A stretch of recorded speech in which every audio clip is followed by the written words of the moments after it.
Bienvenidos al Autismo Yo con Miriam Gimal. Espero que estén súper bien. Hoy tenemos un súper podcast que yo no puedo creer que después de todo lo que yo he hecho, yo no he hecho este podcast, porque es literalmente el más sencillo, el más básico. ¿Cuáles son las señales de que un niño puede tener autismo? Hay muchos papás que todavía están como que tendrá, no tendrá, ay no, hay que esperar. No hay que esperar, hay que tomar en cuenta las señales y hacer algo al respecto. Entonces, si ya tenemos las señales, ¿cuál es el primer paso? ¿A dónde voy? ¿A dónde diagnostico? Y luego, ¿qué hago?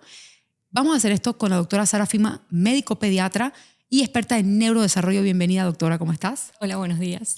Yo sé que este podcast va a demorar, capaz hasta termine siendo 2 partes. Te voy a explicar por qué. Pasa que hay muchos papás que no... su intuición le dice que algo pasa, pero no necesariamente tienen las señales, o capaz tienen 2 señales y no tienen 10 señales. Y luego, digamos que ya está diagnosticado el niño con autismo, y esto es lo que quiero que ustedes escuchen. Vamos a hablar de 2 temas, las señales y qué hacer, y también a los hermanitos de nuestros niños con autismo. Digamos que ya tu hijo está diagnosticado, ya pasaste a la parte de las señales.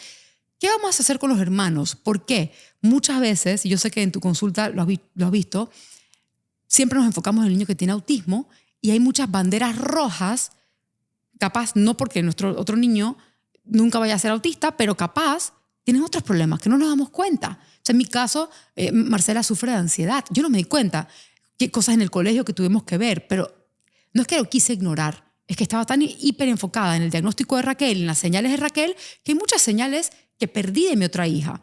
Entonces, vamos por partes. Doctora, las señales, alarmas de autismo, ¿cuáles son? Ok, bueno, creo que lo primero que debemos saber que el papel fundamental en darse cuenta de estas señales son los padres. Si alguien es una figura fundamental en darse cuenta de estas señales de alarma, es los padres, ¿ok? Uh-huh. De hecho, el 60% del diagnóstico se hace porque los padres tuvieron esa intuición o esa sospecha de que algo estaba pasando, de que algo ocurría. Después viene un 30% que se lo dejamos como a los profesionales de la salud, y luego hay un 7% que se lo dejamos a personal que está especializado como en la educación infantil. Okay. Entonces comparemos esos porcentajes y veamos la importancia que tiene el padre. Por eso es muy vital que él siga su intuición, ¿ok? Que siga su sospecha. Muchas veces el padre lo sospecha porque ve algo que le llama la atención, ya sea porque tiene otro hijo y lo compara con otros niños, aunque comparar no es lo mejor, porque cada niño tiene su momento de desarrollo y en el desarrollo hay brechas que podemos esperar dentro de la normalidad.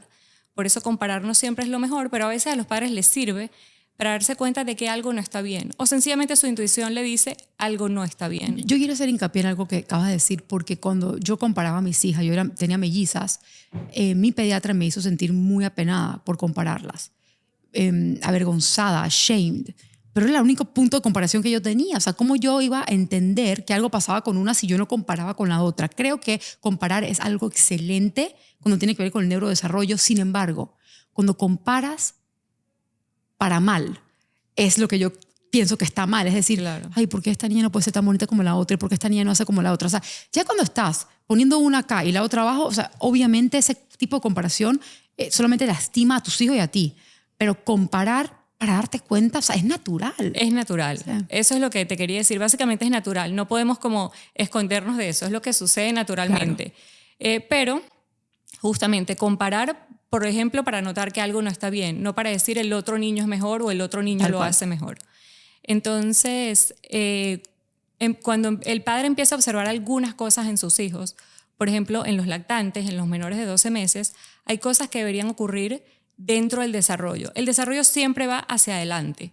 Si uno ve que hay un retroceso en el desarrollo, si uno ve que el desarrollo se detiene, algo está pasando. Okay. Porque la evolución normal del desarrollo es avanzar y tener ganancias. Okay. Todo lo que implique una pérdida, un retroceso o una detención quiere decir que algo está pasando.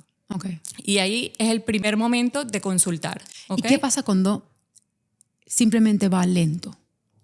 Ok, entonces cuando va lento es cuando el padre tiene la duda, consulta a un especialista. Siempre lo ideal es consultar un experto, un especialista. ¿Quién es el experto? El especialista en el desarrollo debería ser la persona que le da seguimiento, que es el médico pediatra. El médico pediatra es quien debería decirle esto todavía entra dentro de los parámetros normales. De hecho, hay escalas de desarrollo que nos dicen cuándo un niño debe tener el sostén cefálico, que es aguantar, mantener su cabecita erguida, o cuándo un niño debe tener sonrisa social. Esto ya está estudiado y está descrito en las escalas de desarrollo. Vale. Entonces, la primera persona que debería consultar es al especialista que le da seguimiento mes a mes, o cada 2 meses, o cada 3 meses, dependiendo del momento de la vida, a su hijo. ¿Ok? Yo quiero dar un consejo aquí. Sí. Porque a mí me fallaron los pediatras. Tú sabes muy bien mi historia, Sí. la historia de muchas personas. Pero también, ojo, yo voy donde mi pediatra y le digo, tengo miedo que mi hija tenga autismo por ciertas razones. Y él, al escuchar esa palabra, la rechaza y dice, no, es muy temprano y demás. Capaz, si yo hubiese ido a preguntar específicamente por los hitos, es normal que mi hija tenga 24 meses y no diga una sola palabra. Capaz ya en su entrenamiento diría, no es normal. Es normal que mi hija llore cada vez que sale de la casa. O sea, capaz mostrárselo de otra manera. O sea, los hitos que tú crees que tu hijo no está alcanzando, ¿tú crees que capaz un pediatra lo pudiese entender un poco mejor que si simplemente vas y le dices, quiero que mi hijo es autista? Claro, y también porque el hecho de que aparezcan ciertos señales de alarma o banderas rojas no quiere decir que ese es su diagnóstico. Claro. Y no todo es autismo, ¿ok? Hay otras alteraciones del neurodesarrollo. Entonces, quizás al llegar con esta impresión diagnóstica, de repente como que eso asustó al pediatra y no quiso ponerlo en tu hija en este caso, ¿no? Pero sí preguntar específicamente cosas, o yo estoy viendo esto, es normal que esto esté pasando, y el pediatra puede decir, mira, si estamos dentro de la edad o vamos a tener un ojo especial en esto que tú estás observando, ¿no? Vamos a darle seguimiento. Lo importante es como no desistir. Si el padre siente que algo está ocurriendo y que eso que ocurre no es normal o le llama la atención y una persona le dice que no, pues que vaya otra, ¿ok? No desistir de su intuición y de lo que está pensando o sintiendo. Entonces, ¿qué podemos ver? Cuando son lactantes, primero podemos ver muchas señales como sensoriales. ¿Qué quiere decir esto? Puede ser un niño que es muy sensible a, por ejemplo, a su pañal, a su ropa, a cambios de temperatura, a que lo carguen en brazos. ¿Y cómo muestra esa sensibilidad? Que constantemente está irritable, está llorando, no se calma fácilmente. Incluso a veces hasta grita y hace sonidos que son hasta difíciles de imitar ese sonido. Es un sonido como llamativo o gritos llamativos que puede hacer el niño y son señales como sensoriales. O más bien todo lo contrario. Un niño que puede pasar de todo y él más bien se mantiene como aquí no pasa nada. Que a veces pasan por ser como qué buen niño, duerme todo el día, está todo el tiempo tranquilo. Y eso no es lo habitual, porque a medida que él va progresando en los meses de desarrollo, él empieza a buscar más interacción con su ambiente. ¿Y qué es esta interacción? Por ejemplo, cuando hablamos de la sonrisa social, no es un niño que se esté riendo todo el día porque sí, es un niño que lo estás estimulando, que le estás haciendo reír, que le estás haciendo gestos, muecas, y el niño se ríe ante esa interacción que tú estás queriendo tener con él. ¿Ok? Raquel fue la segunda. O sea, Raquel era como la bebé que no lloraba por nada.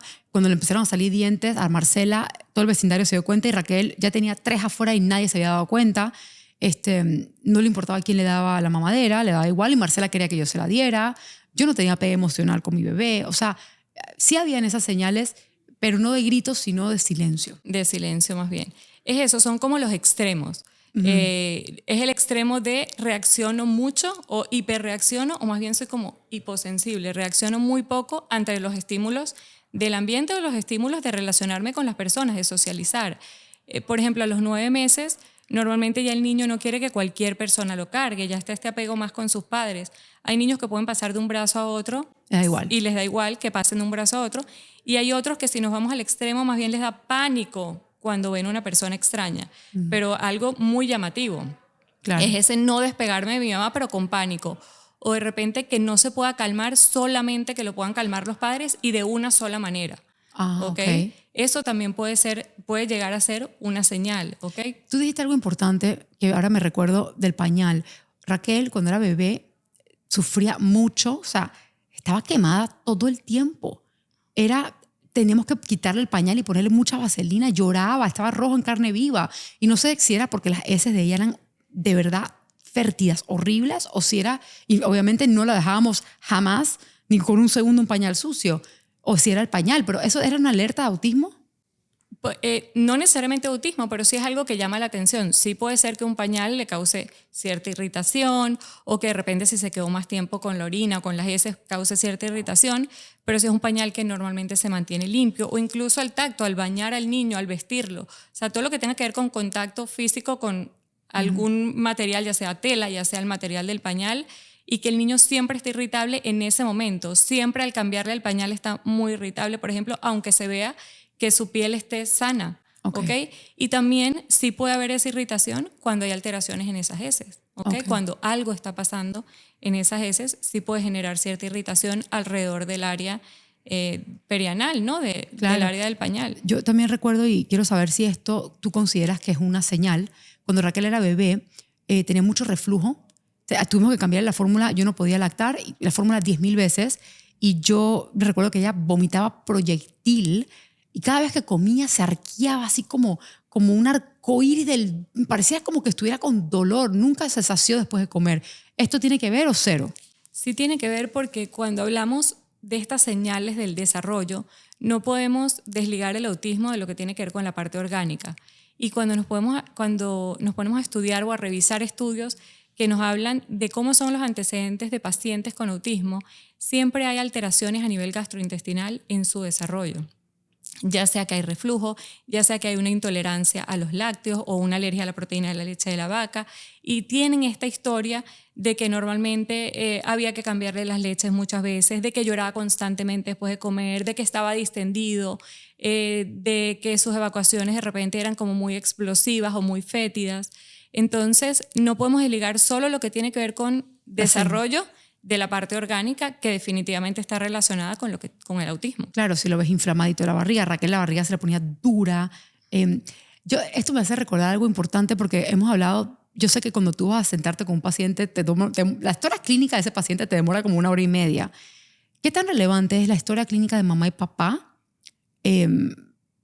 para ver si hay alerta para un futuro problema de neurodesarrollo? ¿Se puede notar ciertas cosas? Como antecedentes de los padres. Sí se puede notar porque muchas veces cuando uno habla con los padres de niños que tienen diagnóstico de autismo, ellos te empiezan a contar que ellos también tenían, por ejemplo, alteraciones a nivel gastrointestinal, o son pacientes que son alérgicos, o son pacientes que tienen muchísima sintomatología de alergia, ya sea respiratoria, ya sea en piel, ya sea a nivel gastrointestinal. Entonces, sí es importante la historia, claro que es importante. Y bueno, también la parte genética, no hay un gen que explique el autismo, sin embargo, en los pacientes con autismo sí se han encontrado alteraciones a nivel genético diferentes. En todos, porque Raquel no necesariamente en todos. En un porcentaje. En un porcentaje de los pacientes sí se encuentran, pueden haber alteraciones a nivel genético, mutaciones, ya sean mutaciones que aparezcan de nuevo o otro tipo de mutaciones. Y entonces sí es importante saber como que todo el mapa completo, ¿no? De ese niño. Y también cómo es el historial de esa madre, cómo es el historial del embarazo de esa madre, cómo fueron los cuidados, cómo transcurrió su embarazo, si hubo infecciones o no hubo infecciones en el embarazo, si estuvo expuesta a antibióticos, expuesta a tomar antibióticos o no lo estuvo. Todo eso es súper valioso. Si tiene una enfermedad autoinmune. Si tiene enfermedades autoinmunes o enfermedades neurodegenerativas. Entonces, todo eso es valioso cuando hacemos la historia clínica de un paciente, en general, de todos los pacientes y en un paciente con autismo. Claro, y también cuando nacen por cesárea, no todos, pero muchos han nacido así. Claro, eso ya es la parte del nacimiento, y también ese niño, cómo estuvo sometido a través del tiempo, si durante sus primeros años de vida tuvo múltiples infecciones, si tuvo que estar hospitalizado o no, si es un paciente que ameritó estar en terapia intensiva, por ejemplo, al nacer, o en cuidados intermedios, o si regresó para la casa, si fue prematuro. O sea, son muchos factores que hay que tomar en cuenta cuando hacemos una historia clínica de un paciente con autismo. Me encanta lo que cuentas y te voy a explicar por qué. Porque la mayoría de las personas hubiesen entrado con las señales de autismo son, no mira los ojos, ta. Y sí, ahorita vamos a hablar de esos señales ya más típicos, pero de que tú ya estés empezando con antes de que nazca el bebé, de un bebé que lacta, o sea, son cosas que antes no se veían, no teníamos esa información. Es más, las personas, bueno, todavía sucede que hay lugares que diagnostican a los 5, 6, 7 años. Entonces ya, ahora, ojo, si estás embarazada y tienes ciertos golpes de tu propio sistema inmunológico. Y no significa que tu hijo va a ser autista. Simplemente son señales. Tener el ojo bien puesto, nada más, porque entre antes uno interviene, más rápido uno sale adelante. Sigamos, doctora. Ok, después de la lactancia, ¿qué más sigue para las señales? Ok, y de hecho, bueno, algo que acabas de mencionar que sí me gustaría como aclararlo, estas señales no quieren decir que el paciente necesariamente tenga autismo, Exacto. sino que tenemos que estar más alertas. ¿Y por qué? Porque si diagnosticamos más temprano, pues la intervención va a ser más temprana y su pronóstico va a ser mejor. Entonces esa es la importancia. ¿Cuál es la importancia de diagnosticar antes del año o en los 2 primeros años de vida? Que es diferente, o la calidad de vida que le podemos ofrecer a ese paciente o el pronóstico que le podemos ofrecer es mucho mejor que si diagnosticamos tardíamente, ¿no? Totalmente. Otra de las cosas importantes que debemos ver es si el niño fija la mirada o no, si busca la mirada de la persona. ¿A qué edad debe hacer eso? El bebé empieza a fijar mirada ya a los 4 meses, ya él está 3, 4 meses, él ya empieza a interesarse como en la cara de la mamá. Desde bebé, incluso cuando la mamá lo amamanta, él se queda viendo, pero todavía su visión no está completamente desarrollada, entonces no localiza como todos los detalles. Yeah. Pero a medida que van pasando los 3, 4 meses, él ya ve más detalles y se queda viendo fijamente a mamá, o le empezamos a hacer gestos para hacerlo sonreír, y es cuando aparece esta sonrisa social a los 3 meses, ¿ok? Uh-huh. Es importante también, además, que a medida que el bebé va creciendo o cuando ya estamos llegando entre los 9 y los 12 meses, por ejemplo, cuando le señalamos algo, que el bebé tenga interés en verlo. Por ejemplo, mira la luz, mira el avión, que el bebé tenga interés en ver esas cosas que le estamos señalando, o incluso él mismo señalar, el lactante, cosas que le llamen la atención para que mamá las vea. O sea, yo traigo la atención de mi mamá porque mira esto. O porque quiero algo. O porque quiero algo, ¿no? O señalar para pedir. No toda la comunicación es verbal, también hay comunicación gestual. Entonces, eso nos dice que el niño quiere interactuar conmigo. Porque de hecho, para el diagnóstico de autismo tiene que ver lo que es la comunicación, pero es la comunicación social, ¿ok? No solo hablar, ¿ok? O tener lenguaje. Después van apareciendo las primeras palabras, ¿ok? Que pueden aparecer a partir de los 9 meses, 12 meses. Entonces el bebé debería tener sus primeras palabras. Ya para el año y medio, cerca de los 2 años, deberían poder empezar a unir 2 palabras, ¿ok? Y si vemos que todavía esto no está sucediendo, tenemos que ver si el bebé se está comunicando o no conmigo, si cuando yo lo llamo por su nombre él responde al llamado. A veces vemos que el niño sí responde a otros sonidos que están en el ambiente, pero cuando lo llamo por su nombre, pues no me responde al llamado, ¿no? Debemos ver si hay algún tipo de conducta que nos llame la atención, de que sea repetitiva. Por ejemplo, cuando juega con los juguetes, en vez de jugarlos y darle uso funcional al juguete, algo que escuchamos muy típico, alinear los carritos o jugar solo con las ruedas del carrito. Raquel jugaba con las ruedas. Con las ruedas de los objetos, por ejemplo, y no con el objeto, con la función que tiene el objeto, ¿no?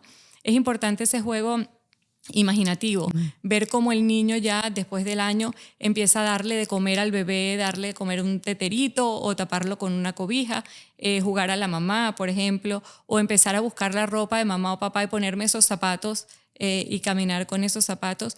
Tratar de relacionarme, ¿ok? Es bien importante buscar como la relación que él busca tener con otros niños y con el adulto. Esas son de las cosas que podemos ir viendo en el tiempo, ¿no?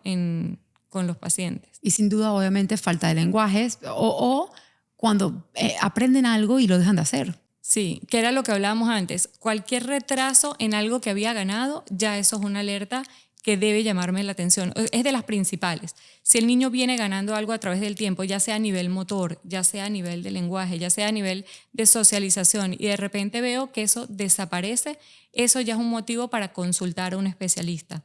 ¿Okay? Para consultar directamente a un especialista. Yo quiero hacer una pequeña paréntesis aquí, porque el consejo que vas a dar ahorita pueda que le ahorre un diagnóstico a alguien. Siento yo, después de lo que hemos visto juntas, el MTHFR.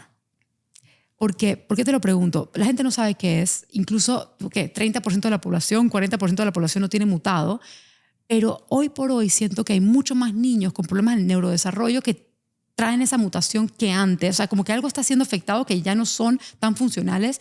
A veces pintan como autistas y no lo son. Es este gen. O a veces sí tienen autismo, pero también tienen este gen. ¿Puedes explicar un poco de qué es el MTHFR, cómo afecta al niño y cuándo pudiéramos hacer este examen si tenemos alerta de que algo pasa? Ok. Bueno, el MTHFR es un gen que se encarga de la metilación, que es un proceso que se le hace al ácido fólico. ¿Okay? El ácido fólico entra dentro de todo un ciclo, si lo vemos como de manera compleja, y ese ácido fólico luego es absorbido en la célula para, específicamente lo que se llama la mitocondria, para hacer funciones en nuestro organismo, diferentes funciones en nuestro organismo. La mitocondria es la que produce energía en nuestro cuerpo. ¿Okay? Y el ácido fólico es necesario para todos estos procesos. A veces cuando está la mutación de este gen, ese ácido fólico no se metila, ¿okay? No sucede este proceso, y al no suceder, el ácido fólico no se absorbe adecuadamente, sino que se sale de este ciclo, ¿okay? Él queda como aparte de este ciclo. Entonces, cuando eso ocurre, los procesos que son dependientes del ácido fólico, por ejemplo, el lenguaje es uno de los procesos dependientes del ácido fólico. Cuando eso ocurre, entonces no se desarrolla adecuadamente el proceso. Dentro de esta mutación puede ser una mutación como completa, vamos a decirlo así, o homocigota, o puede ser heterocigota, que quiere decir que funciona como a medias. Vamos a verlo de esta manera. Entonces, cuando es heterocigota puede pasar un poquito más desapercibida y afectar menos, ¿okay? Porque cierto porcentaje de este ácido fólico sí se está absorbiendo adecuadamente. Mientras que cuando no, sí hay un déficit importante. Probablemente si hiciéramos un examen de sangre para ver si hay ácido fólico o no, dice que hay ácido fólico, pero no quiere decir que se esté absorbiendo adecuadamente, Claro. no está entrando a la célula y no está llegando donde debería llegar. Y obviamente tener esta mutación y que papá y mamá no sepan puede tener problemas de neurodesarrollo. Claro. ¿Qué tan chiquito uno puede hacer este estudio de MTHFR para ver si en verdad el niño está mutado? Porque uno puede suplementar con metilfolato desde chiquito, ¿no? Se puede hacer en cualquier momento de la vida. Si dentro de la familia, por ejemplo, hay otras personas que la tengan, podemos hacerla si tenemos esa sospecha, o si vemos que hay alguna alteración en el desarrollo que digamos puede ser que esto esté pasando, y entonces el especialista manda a hacer el estudio. Es que yo te juro que yo pienso que MTHFR, ya que es tan común, debería hacerse a todo el mundo como rutina, porque si el ácido fólico es como el huevo del cake, o sea, sin eso no pega nada. Hay que reemplazarlo por otra cosa, Claro. ¿no? Entonces, bueno, listo, paréntesis, se acabó. Sigamos. Ok, cuando un papá ya está viendo obviamente poco contacto visual, el niño no habla, pero sí socializa. O sea, ¿qué pasa con ese papá que dice, pero, ok, escuché todo lo que la doctora dice, pero mi hijo no le pega a todas, solamente a 3 o 4? O sea, ¿qué pasa con ese niño que sí socializa, le encantan los otros niños, pero no habla y no te mira a los ojos? Ok, hay que ver qué áreas están afectadas, ¿ok? Principalmente dentro del autismo. Hoy en día, para el diagnóstico de autismo, según el DSM-5, hay como 2 áreas principales. Una tiene que ver con patrones restrictivos y repetitivos, ¿ok? Que estas eran estas conductas repetitivas de las que hablábamos, y los patrones restrictivos se refiere más a cuando el niño es bien inflexible a cambiar. Él quiere que las cosas se hagan de esa manera, o siempre quiere usar la misma pijama, o siempre quiero que todo sea a la misma hora y lo que acomode así, que nadie me lo mueva, que nadie me cambie el plan, ¿ok? Y el otro parámetro para hacer diagnóstico tiene que ver con la comunicación social, ¿ok? Entonces, y dentro de eso hay que cumplir ciertos criterios para poder hacer el diagnóstico. Si hay la sospecha de que el niño tiene algunas áreas que están alteradas o algunas banderitas rojas, lo ideal es que con su médico pediatra primero se pasen algunos cuestionarios de desarrollo. Hay cuestionarios que se pueden hacer. De hecho, la Academia Americana de Pediatría sugiere que se hagan a los 18 a los 24 meses, que se pasen obligatoriamente en la consulta pediátrica cuestionarios de neurodesarrollo. Lo ideal es que pudiéramos hacerlo antes, ¿ok? No son cuestionarios para hacer diagnóstico, sino para decirnos, tenemos que dar seguimiento a este caso. De repente es un niño que necesita cierto estímulo o iniciar cierta terapia para mejorar su pronóstico, ¿ok? Para estar como más encima del niño. Entonces el pediatra son cuestionarios que incluso se pueden dar en la sala de espera. ¿Okay? Que el padre lo vaya rellenando y luego entra y se califica, ¿okay? Eso tiene puntuaciones, se califica, y si es un niño que está en riesgo o no. Estos cuestionarios, algunos de ellos pueden marcar que sí, que definitivamente el niño está en riesgo, entonces ahí ya tenemos que derivar para hacer un diagnóstico a personal capacitado en algunas pruebas, que son ya pruebas gold standard para hacer diagnóstico de autismo. ¿Okay? Y cada uno tendrá su, o sea, porque quién es esa persona. No es que es una sola persona. Puede ser neuropsiquiatra, Claro, puede neuropediatra. Puede ser un neuropediatra. Hay pediatras del desarrollo que están entrenados para pasar estas pruebas. O sea, las personas que pasan las pruebas para diagnóstico de autismo tienen que estar certificadas para pasarla. Ah, ok. Entonces, psicólogos, ciertos psicólogos también. Entonces, cuando ya aprobaron como esa certificación para pasarla, ellos pueden pasarla. Hay psicólogos, hay neuropediatras, hay pediatras del desarrollo que están aprobados para pasar estas pruebas. Ok. Y esas pruebas se pueden hacer y también se pueden repetir después de 1 o 2 años, porque si se hacen intervenciones, el diagnóstico puede ir cambiando como su severidad, vamos a decirlo así, o su nivel de afectación, porque el niño empieza a desarrollar algunas habilidades que antes no tenía. Te voy a hacer una pregunta muy difícil y no es para ponerte en un espacio controversial, nada más quiero la definición. El autismo se considera una condición. ¿Cuál es la definición de una condición? Cambia, puede cambiar, porque yo veo que mi hija mejora cosas. Por ejemplo, una señal del autismo es selectividad alimentaria. Pero obviamente tú sabes, me conoces y sabes que yo todas las señales sé que tienen razón, y muchas tienen manera de sanar. Y Raquel, cuando se le descubrió que tenía acidez y gastritis, se le sanó y empezó a comer de todo. O sea que ya, ese síntoma de autismo no lo tenía. Una condición, en teoría, puede mejorar, o si es una condición es de por vida y eso queda estable. Ok, la pregunta es difícil. Sí. Porque hay... Pero que te enseñaron a ti, Te voy a pues. decir, porque hay como 2 yo, ¿no? Ok. Un antes y un después. El antes. El antes, básicamente lo que se le decía al paciente es hágale terapias y ver que puede ir mejorando, pero no tenga muchas expectativas, vamos a decirlo así. Hoy en día se sabe que hay muchas intervenciones que se pueden hacer no solo a nivel terapéutico, no solo a nivel de terapia de conducta, de lenguaje, ocupacional, etcétera, sino también a nivel orgánico. Y cuando vamos tratando algunas cosas orgánicas, por ejemplo, un MTHFR, podemos ganar cosas. Cuando vamos mejorando la alimentación, cuando vamos bajando esa inflamación a nivel gastrointestinal, pues hay muchas cosas que se pueden ganar. Entonces hoy en día no se le puede poner un límite a ese desarrollo o esas ganancias que va a tener un paciente con autismo, porque a medida que se van encontrando cositas que podemos ir ajustando, por decirlo así, el paciente va ganando. Y hoy en día se sabe que la causa del autismo es multifactorial. Y si empezamos a trabajar en cada uno de esos factores que pueden estar alterados, pues definitivamente vamos a tener ganancias y vamos a tener un desarrollo mejor en ese paciente y una evolución mejor en ese paciente. Me encanta tu respuesta porque obviamente, o sea, mi hija Raquel tiene autismo, o sea, yo he hecho todas las intervenciones habidas y por haber y no es que se curó, pero tiene otras posibilidades. O sea, Raquel empezó no verbal, rompiéndose la cabeza contra la pared, no sintiendo su cuerpo, se rompió este hueso acá, la clavícula, y ni lloró, no entendiendo nada, a hoy haciendo de todo. Entonces, mi pregunta sobre el tema de condiciones, y cuando es una condición, si no puede mejorar en teoría o si las condiciones sí mejoran. No sé, no tengo la respuesta. Yo necesito buscarlo en el diccionario. O sea, es más, Claro. Emanuel, búscame en el diccionario. Condición, quiero saber.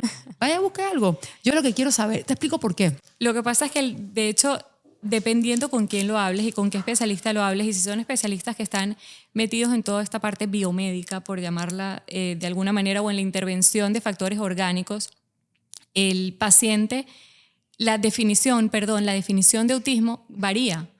No hay una sola definición en este momento para el autismo.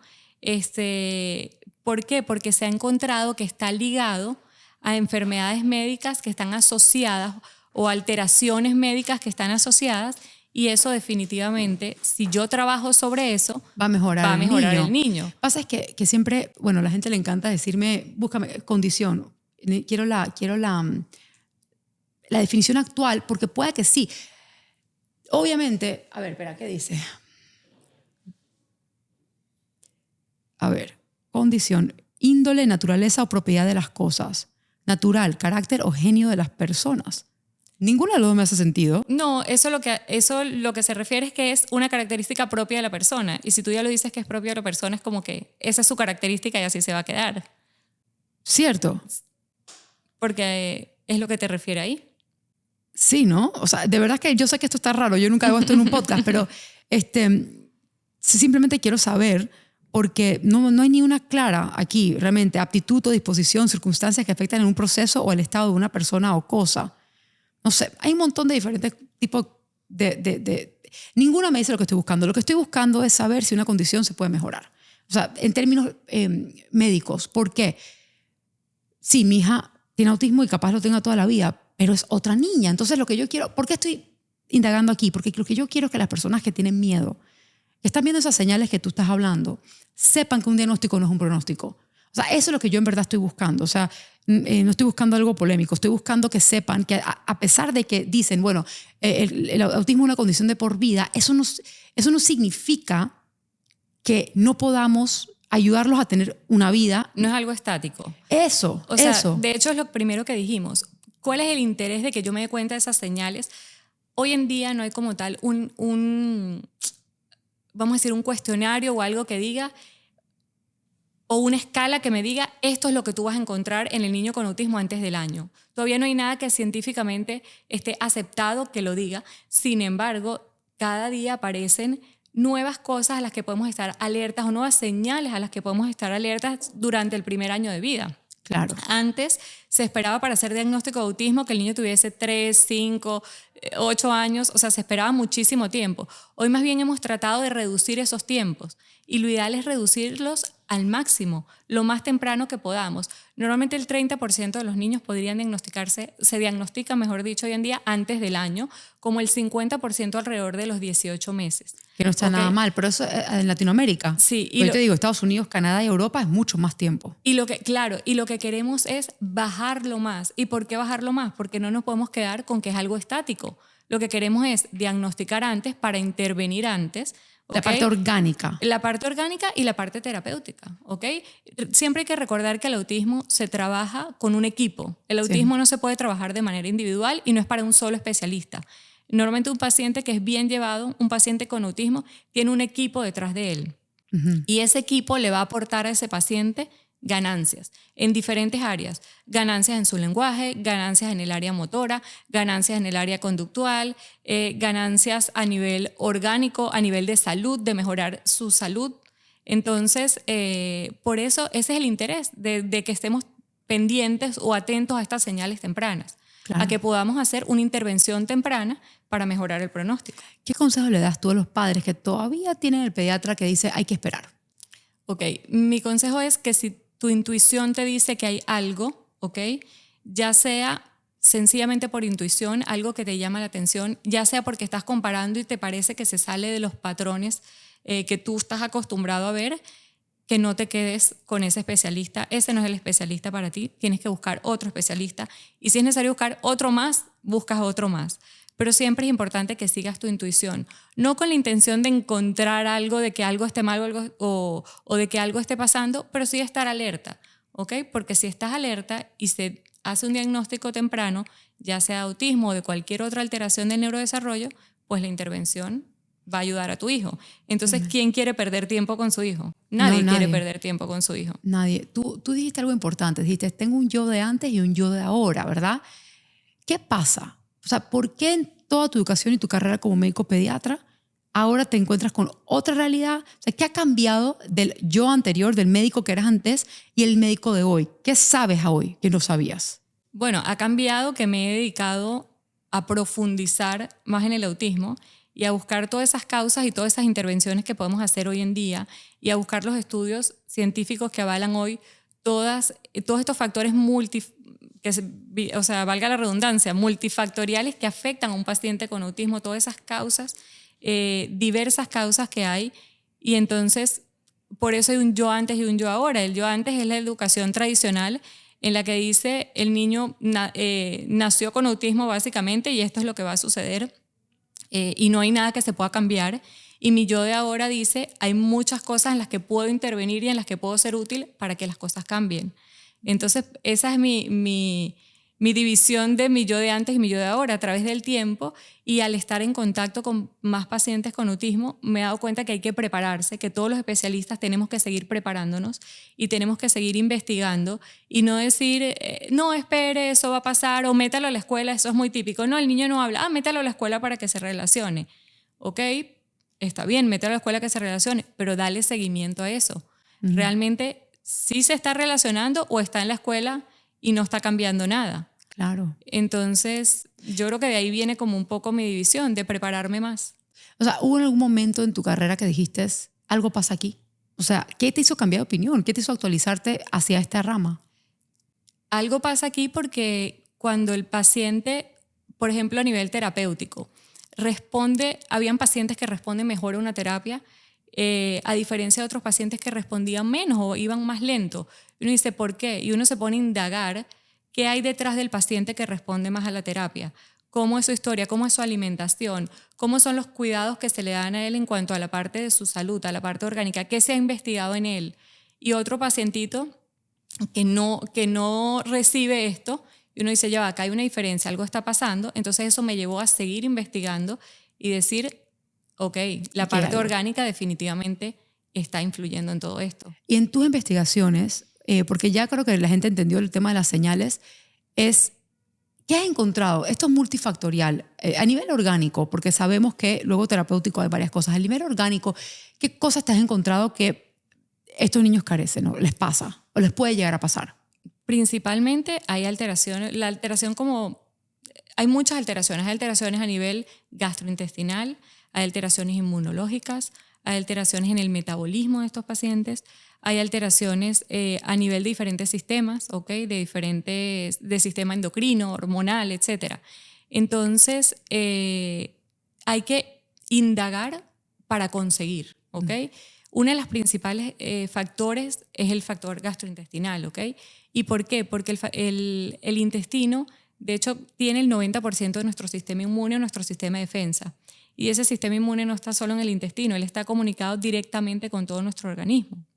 Entonces, si yo puedo trabajar a nivel intestinal haciendo ciertas intervenciones, ya sea a nivel de alimentación, de suplementación, de tratamiento de patógenos, etc., voy a disminuir esa reactividad que tiene ese sistema inmune, y al disminuirla no solo la estoy disminuyendo a nivel intestinal, la estoy disminuyendo todo el cuerpo, en todo el organismo. Estoy disminuyendo esas reacciones que puede tener a nivel de piel, a nivel de sistema respiratorio, a nivel de neurológico, del sistema nervioso central.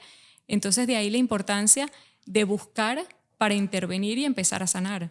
Yo haría lo que seas, doctora, para regresar. O sea, yo viviría mi vida entera de cero, desde mi nacimiento, para escuchar lo que tú me acabas de decir, lo que ya sé, pero cuando Raquel tenía 6 meses, cuando ya yo sentía que algo estaba mal. Porque, ¿qué pasa? Que sí se conoce que el autismo es multifactorial, que hay varias cosas, que si conociste a una persona con autismo, conociste a una persona con autismo, todos son diferentes, pero esta parte multifactorial, todo lo que se va rompiendo en el camino, tiene una base, ese sistema inmune. Entonces, si yo hubiese sabido esto, si mi pediatra en ese momento, y tampoco lo culpo porque estamos hablando hace 15 años atrás, pero ya tú lo sabes y eres pediatra, hay bebés que nacen todos los días. Si hubiéramos empezado por lo sencillo, por lo gastrointestinal, por el sistema inmune tempranito, tantas otras cosas no se le hubiesen alterado a Raquel y no hubiésemos llegado a un autismo tan fuerte, tan severo. Hemos revertido muchas cosas, obviamente no he podido revertirlo todo, pero obviamente se puede revertir, hay mucho que se puede revertir, como el ejemplo que te di de la gastritis y acidez, que era por un desbalance en su microbioma que se revirtió y la niña come de todo, por un solo ejemplo, ¿no? Tenía que decirlo porque en verdad hay muchos papás que no sé si entienden la importancia de lo que acabas de decir. Estás diciendo, agárralo a tiempo, nip it in the bud. O sea, quiere decir, entre antes lo agarras, menos problemas multifactoriales van a tener en el futuro. Claro. Sí. Mientras antes diagnosticas, antes intervienes. Y garantizas, o por lo menos tratas de buscar que el niño esté más sano, y al estar más sano hay mayor respuesta a todo lo demás que le quieras dar, a todas las terapias que quieras hacer, a todas las intervenciones que quieras hacer, pero las estás haciendo en un cuerpo más sano. Sí. ¿Okay? No en un cuerpo que está enfermo. Es que uno se pone a pensar, ¿qué vino primero? Es como el huevo y la gallina. O sea, ¿qué vino primero, el autismo o no estar sano? porque yo pienso que eventualmente se va a contestar. No pretendo Claro. que me lo contestes ahorita porque tampoco creo que tenemos la respuesta. Lo que yo puedo, mi opinión, humilde opinión, porque no soy experta y de verdad no tengo la verdad completa, es que habían cosas que no estaban sanas dentro del cuerpo de mi hija que le producieron un autismo. Hay personas, o sea, la doctora Dolly dice, hay niños que nacen con autismo, hay niños que después se hacen, hay personas con problemas genéticos, hay un millón de cosas. Sí. Pero independientemente, digo yo, de cualquiera de todos los escenarios posibles, la salud tiene que venir primero, porque sin duda una persona más saludable se siente mejor y hace todo mejor. Claro. Y eso no es solo aplicable al autismo, es aplicable a En cualquier todo. niño, a cualquier adulto, a To- cualquier ser humano. Darle importancia y valor a la salud, pero también nosotros estamos jugando, nos juegan en contra la salud tradicional. Y te voy a explicar, yo fui al pediatra muchas veces. Mi hija no quiere comer. Ay, los niños con autismo son selectivos. Mi hija se le distiende la barriga, se la palpa. Bueno, le hacemos un estudio de parásito, no tiene. Ya, ahí quedó. Jamás te puedo decir que un pediatra le hizo un hemograma a Raquel para ver qué pasaba, un hemograma. Todos los estudios normales, básicos, que capaz te puede saltar una infección o te puede saltar algún valor alterado que te puede dar luces, jamás. A mí me vieron la salud de mi hija. Veía el diagnóstico y no veía más nada y lo usaba muy de escudo. Claro, muchas veces ya el título, la etiqueta de autismo ya dice por eso es así o por eso tiene esa conducta. Y hay muchas de las conductas que tienen una base orgánica.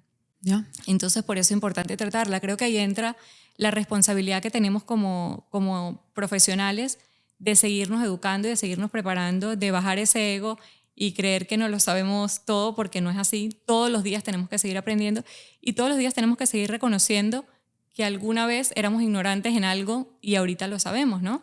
Creo que ese ego médico no es solamente el culpa del médico, es también, por ejemplo, mía hacia el médico. Pensar que me tiene que resolver. Pensar que tú eres la persona idónea y tú me vas a salvar. Aquí todo el mundo es ser humano. El tema es tener el compromiso hacia tu paciente para actualizarte y compromiso hacia tu médico para perdonarlo cuando no sabe y buscar uno que sí sepa. Claro. Y también el médico puede decir, esto no lo sé, lo puedo investigar, o esto no lo sé, te puedo referir con una persona que te pueda ayudar. ¿Ok? Porque no todos podemos saber todo. O sea, de hecho, por eso hay diferentes especialidades. Pero sí creo que es responsabilidad de nosotros seguirnos preparando y actualizando y saber dónde estamos ahorita. Porque esto no es como un cuento o un rumor, no. Esto tiene estudios científicos que lo avalan. Entonces creo que tenemos que ir hacia allá. Tantos estudios, tantos que hay y tanto testimonio, todavía las personas son reacias a cambiar su opinión. A cosas inocuas. Porque tampoco estoy diciendo métele un veneno, métele una medicina. Estamos hablando de la alimentación. Claro. Todavía hay doctores que dicen la alimentación no tiene nada que ver, dale pizza todos los días. ¿Cómo puede ser? No te tengo respuesta para eso. Es difícil hoy en día para mí entenderlo, ¿no? Que no se le dé la importancia que amerita. Pero creo que necesitamos como algunas, no sé si años o generaciones más para que todos entremos como en esta línea. Claro. Pero lo bueno es que creo que cada día somos más. Y sí, más desde diferentes puntos, desde diferentes especialidades, ¿no? Desde el autismo, desde la gente que quiere cuidar su salud por otras razones. Ya acá creo que cada día lo vemos más como en las redes sociales y se le está dando más importancia a la alimentación y a todas las toxinas a las que estamos expuestos pues día a día, ¿no? Y también yo creo que esto va a testear mucho la vocación de los médicos, porque hay uno en particular que recuerdo que en redes decía, si tu hijo tiene 2 años y todavía no habla, tranquilo, o sea, no pasa nada, tiene que esperar, posiblemente su papá habló tarde, no significa autismo, ¿verdad? Y ese mismo doctor, como 1 año después, si tu hijo no habla y tiene 2 años, esto es una alerta y tenemos que investigar. Y yo lo llamé, le digo, ¿cuál es la diferencia entre el doctor hace 1 año y el doctor de hoy? La diferencia, Miriam, es que me están llegando un mínimo de 5 pacientes con alerta de autismo todos los días y yo quiero ayudar a mi paciente y ya empecé a estudiar. Claro. Entonces sí existen doctores que obviamente están abriendo la mente. Tú tocaste una cosa importante y quiero darte un ejemplo a todo el mundo que está acá. Tú dijiste, hay conductas que tienen una raíz orgánica. ¿Y qué significa esto? O sea, a Raquel, ella leteaba mucho las manitos, que es un síntoma de autismo, y también como que hacía vueltas. Giraba en círculos y como que miraba de reojo, ¿verdad? Y caminaba en puntilla. Todos estos síntomas de autismo. Fue creo que en ese momento la doctora Dolly de León que dijo, no, ella tiene cándida y oxalatos, y cuando le eliminó ese hongo, Raquel dejó de hacer eso. Entonces, siempre me he preguntado, pero a ver, ¿es de autismo o no es de autismo? Y me dice la doctora, es de su salud. Tener ese hongo causa esto, esa conducta, matas el hongo, matas la conducta. Y yo quedé como que plop, porque sigo investigando, al igual que muchos médicos, de qué cosa causa qué conducta, matamos esa cosa o sanamos eso y la conducta desaparece. Y la conducta desaparece. Así es, por ejemplo, con eso, ¿no? Que son conductas como tener aleteo o de repente acercar la manito y ponerla delante de la cara, es otra de las cosas que podemos ver. Caminar de un lado a otro, caminar siempre por una línea, por ejemplo, o tratar de seguir con la mano, tocar todo, tocar muchas texturas, o lamer incluso texturas, meternos objetos a la boca, ¿ok? Todo eso tiene explicaciones a nivel orgánico. Entonces, por eso es importante investigarlo. No siempre encontramos la causa orgánica, pero si está y podemos tratarla, ¿por qué no? Claro, y mucho se encuentra. El tema es que a mí me parece todavía impresionante cómo una bacteria negativa o mala o patógeno puede causar que algo, una conducta o un alimento puede causar una conducta. Puede generar también hiperactividad. Son niños, esto no directamente relacionado con autismo. Puede ADHD. que sí, como puede que no, pero hiperactividad, un paciente que está constantemente en movimiento, que no logra enfocarse, que no logra mantenerse sentado. Y ahí uno se pone a revisar cómo es su alimentación y definitivamente esto influye. O sea, hay muchos niños que son neurotípicos y ahorita vamos para esa, porque hay que hablar de los hermanos, pero hay muchos niños que son neurotípicos que están diagnosticados con ADHD, hiperactividad y le dan una medicina, Ritalina, risperidona y ya está. Pero puede ser que estén comiendo una sola cosa que le causa algún tipo de intolerancia, sensibilidad, cambio en conducta o alergia que esté causando este diagnóstico. Puede ser. Sí. Impresionante. Así es. Algo tan sencillo como la alimentación. Así es. ¿Qué tipo de alimentación tú le aconsejas a cualquier persona, no solamente a las personas con autismo? Lo ideal es tratar de evitar todo lo que sean alimentos procesados, ¿ok? ¿Por qué? Porque los alimentos procesados no es mucho más allá que el alimento, tiene un montón de toxinas, de preservantes, de azúcares, etcétera, para que ese alimento pues sea más rico, más atractivo, dure más tiempo guardado en esa cajita o en ese empaque.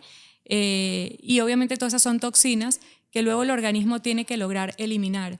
Y muchas veces en un paciente con autismo y incluso en cualquier persona, nuestro sistema de toxificación no está funcionando bien y no logra eliminar todas esas toxinas de las que deberíamos deshacernos. Y causa Entonces inflamación empiezan a perpetua. causarnos inflamación y daño. Wow. Ahora, perdón. Y bueno, otra cosa importante, yo siempre les digo que hay que tratar de reducir hasta eliminar todo lo que tiene que ver con el consumo de gluten, de lácteos, porque de por sí son proteínas que son inflamatorias y que se ha demostrado que tienen efectos incluso directamente a nivel del sistema nervioso central.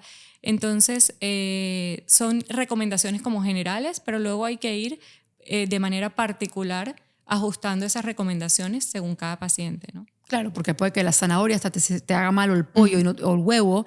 O sea, yo creo que el tip que yo siempre le doy a los papás es que si tu hijo está obsesionado con un particular alimento, que quiere huevo todos los días, aquí pasa algo. ¿Por qué será? O sea, se vuelven adictos a ciertas cosas que le hacen mal. Así es. Aunque sea un huevo. O sea, tenemos que tener ojo en esas cosas. Ok, ahora bien, pasa que es un fenómeno.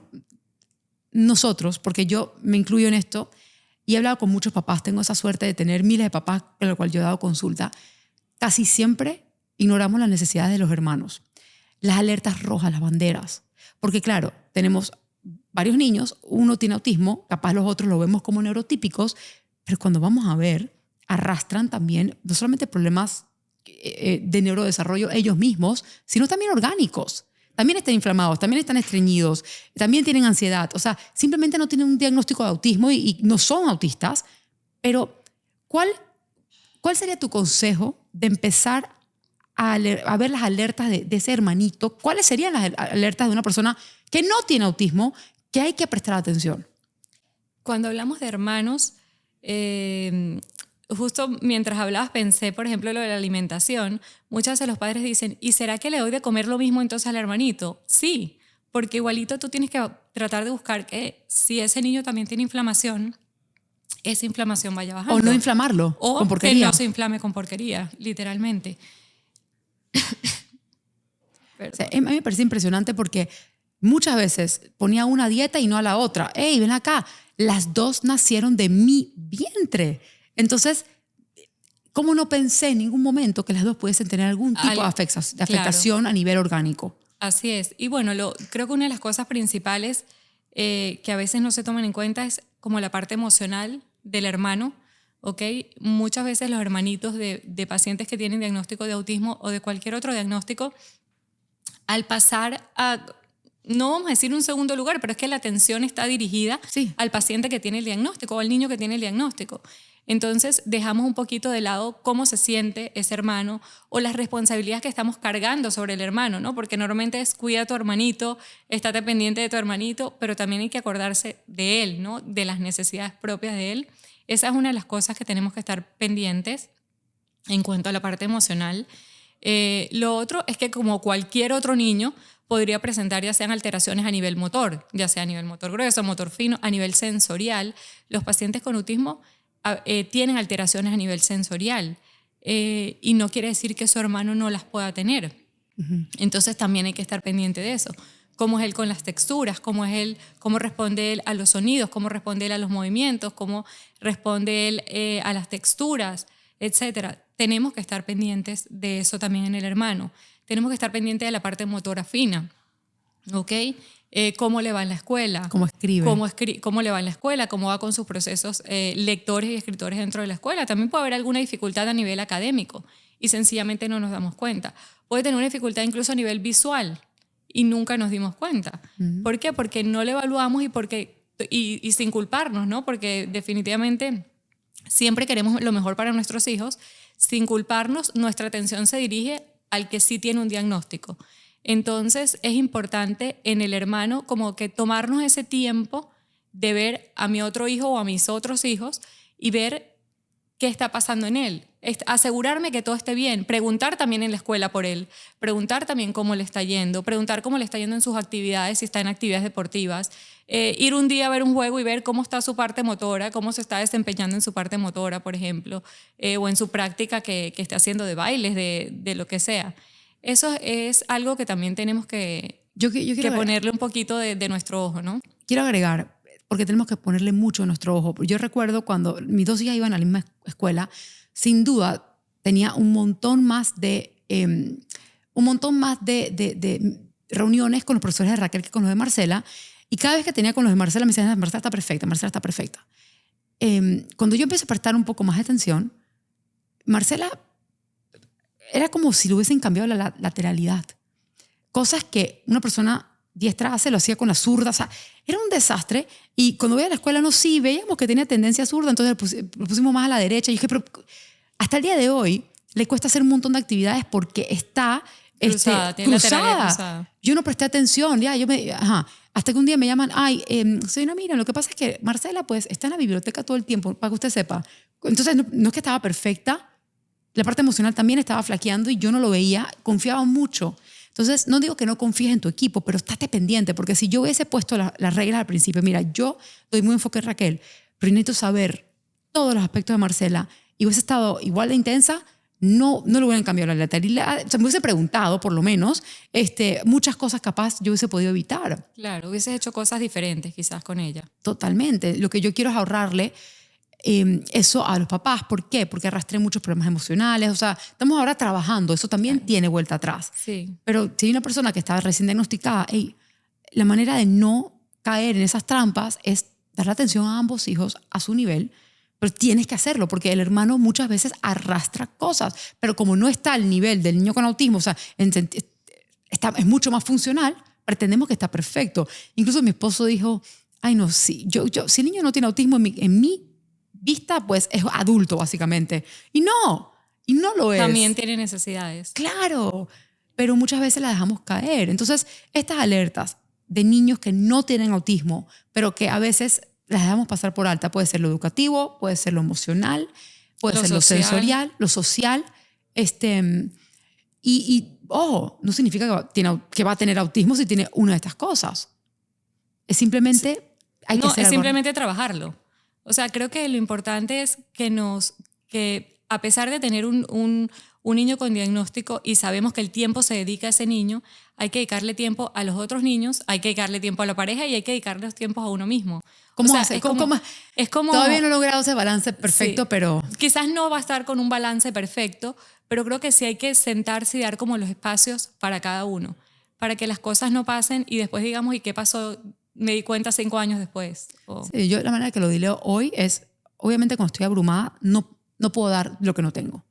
Y creo que tenemos que estar conscientes de eso. Respirar profundo, descansar la mente un poco, ir poco a poco, un día a la vez. Así Hoy es. me voy a calmar yo. Hoy yo soy lo único que importa porque mañana voy con Marcela. Y el día después voy a ir con Joel. Y ahí uno se va repartiendo, pero darse esa base de mujer y madre que uno necesita. Que es así. O sea, yo estoy cansada a veces y cuando uno está Claro. cansado debe descansar. Claro, debes hacer un stop y empezar a poner como las cosas en orden para que todo fluya. Claro, y ese es otro podcast, pero yo creo que ahorita cubrimos un montón, está buenísimo. Creo que si las personas se quedan simplemente con el hecho que la parte orgánica puede ayudar al pronóstico de un hijo, sin duda vas a confiar en que un diagnóstico no es un pronóstico, y eso es lo único que a mí me interesa que la gente entienda, porque cuando ya sabes eso no hay miedo.